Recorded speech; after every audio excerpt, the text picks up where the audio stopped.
Can we talk about the blood-brain barrier and how it breaks down? Like hypoglycemia can be an example of that, and how excitotoxins can pass through that on occasion. Yeah, the blood-brain barrier is one of the big defenses that the industry always gives. They say, well, these things can't get through the blood-brain barrier. Uh, I did rather extensive research in this area, and what I discovered was that there are numerous conditions that we're all subjected to that cause the breakdown of the normal blood-brain barrier. Number one is aging. As we age, our blood-brain barrier begins to deteriorate. It becomes porous. So that anything we eat will pass through the blood into the brain.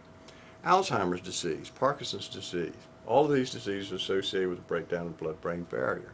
Strokes, even silent strokes, produce a breakdown of the blood-brain barrier. Exposure to certain pesticides, herbicides will break down the blood-brain barrier. Hypoglycemia will break it down. Certain drugs will cause it to break down. Free radical generation will cause it to break down. Well, we know many of the diseases are caused by free radicals, like diabetes. You can have very high free radical levels.